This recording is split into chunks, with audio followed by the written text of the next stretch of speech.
we saw ourselves as playing a vital role in teaching the community about the services available, how to take advantage of the services, and how to better themselves, if you will.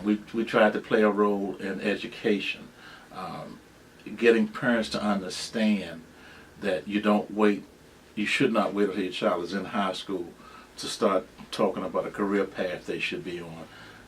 You need to be talking to your child's teachers all along. And in political area, we very much stressed voter registration, but we put our emphasis on voter participation.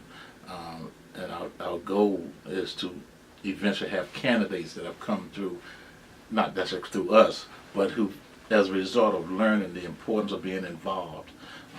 So yeah, we haven't, my legacy, or our team, if you will look back, we feel gratified that we're now seeing people involved in activities.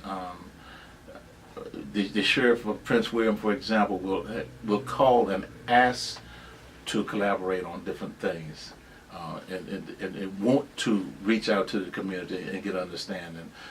We have excellent relationship with the various school systems, where we can go in and discuss some issues, whether perceived or real, racism type thing. So, like I said, the fight, if you will, from our perspective, is different now. I never have been one to believe that racism was like mustard, that it's spread on everything, that you have to look below the level of the concern and get at people's motivation. You're not going to change people's hearts or whatever, but if you can get people to understand what is fair and what is right and what your rights are, and that's what we've tried to do. And I'm proud of what the chapter has accomplished. There's probably negative feelings about the organization, about what we aren't, and about what we are, but that's okay. We keep our initiatives. For example, we have an event coming up next week called the Juneteenth. It's our Freedom Fund banquet, but it's the Juneteenth celebration. And our intent there is related to the 150 years ago, the proclamation, and in teaching that, there are people out there, and it's not a knock on them necessarily, who did not understand what that was all about. So, it's helped our membership, yes, but it's opening people's eyes to the history of where we were. So we don't dwell on the past, but we try to use the past as a motivation to help our current citizens, particularly the younger people. You can't stress enough the value of education. I can't stress enough the value of actually running for an office, much less simply registering but not going to vote. I think we've done a great job in getting people registered. We've done a great job of getting people to vote a president election. But these off-year elections, we've been pushing to get them to understand that the real decisions that impact your life occur in Richmond, and not in Washington. But directly it's in Richmond. So you need to be on, here's your local delegate. We need to talk to him. And you need to tell us, we need to develop issues of concern. And so those are the things, those are our initiatives. People knock us because they don't see us out with signs. You know, I've carried signs, back in the 50s and the 60s, and that truthfully didn't solve the issue. It brought attention to the issue. But that sign may have gotten us in the door, but it was when we got behind the door and I sat down and I said, okay, I know you hate me and I hate you, but here's the fact, and that's what we have to deal with. So the signs are gone, the need for the sign, but we still have to get behind the door and sit down and say, I know how you feel about immigration and people you think are illegal, but here is what this human being needs, and so forth. And so that's our motivation. It's the fairness issue. We just have to address it from a different perspective. Yeah. Well, Mr. Smith, your life is truly a legacy. Oh, bless you. It is because of your courage, your fortitude, your dedication to something that you felt was a wrong that needed to be right. Yeah. It is because of you that has allowed people like me to go to college, to be able to stand here and take your testimony. Well, I want to give you an opportunity to say any last words or any last thoughts you may have about this project. As you know, it will be stored in the Library of Congress. That is very important because we want future scholars, future students, historians, those of the public, to realize the struggles that went on into trying to give equality to African Americans, the right to vote, the equality in accommodations, the equality in school and education. So, any last thoughts you have? Well, first, I thank you for this. It's been a pleasure to share my information with you. I also thank you and the Congressman himself for the concern that this information is made available to people, that the history is told and retold. And over the years, in talking about the situation I went through in Prince Edward, my whole life was centered.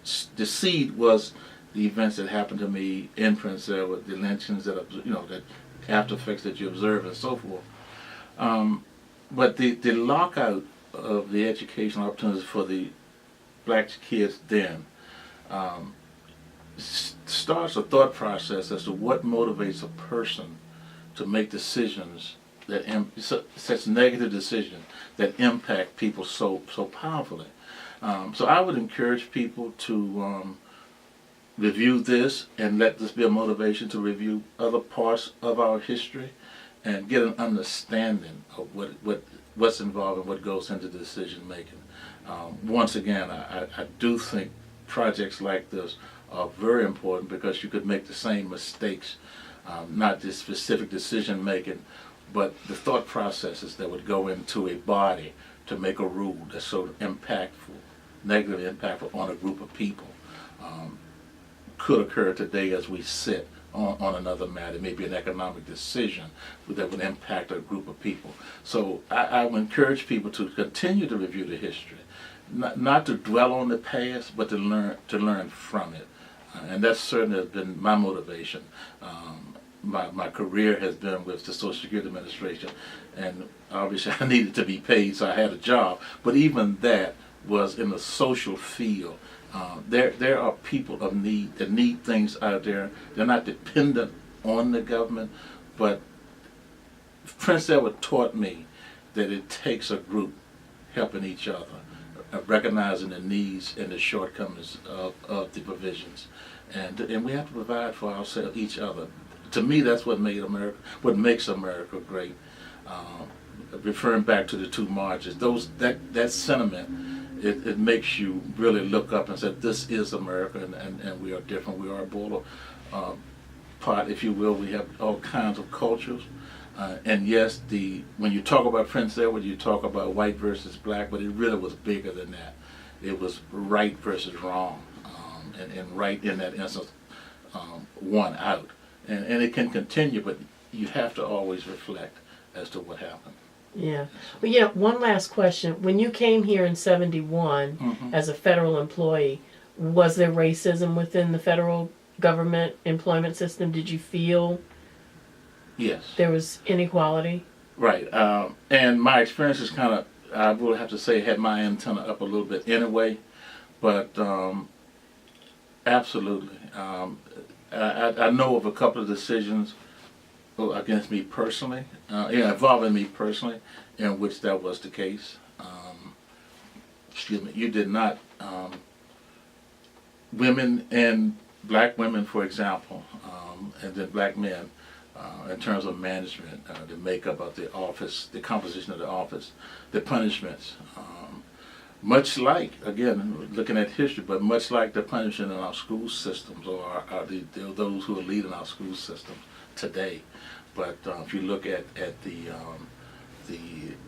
rate of a punishment against African American males, well, then back with the federal government, if you looked at the promotions of African American males, the numbers were just skewed so much higher against them.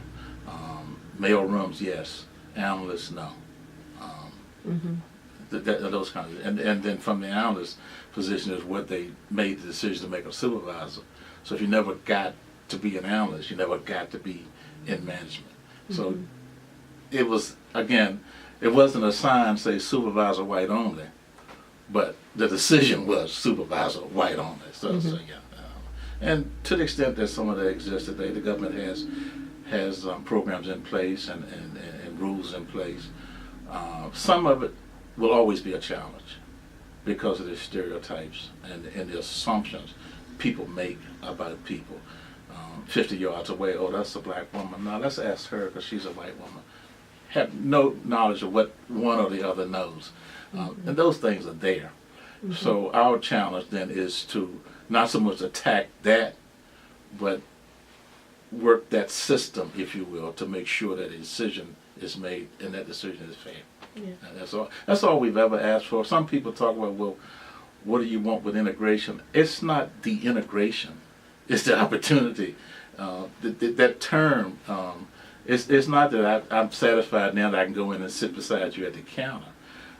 What I wanted was the opportunity to go in, and in case something opened up that I could buy that place, I have the chance to buy just as much as you did. You know, so that misconception about what people wanted, the fact that, and it's very key actually in the Brown decision, the separate but equal in and of itself is a problem, because equal to what? If you say, Ralph, I got to keep you separate, but I'm gonna make you equal, say to you, then okay, you using her as the standard. Then already you mean I'm inferior because now you got to bring me up.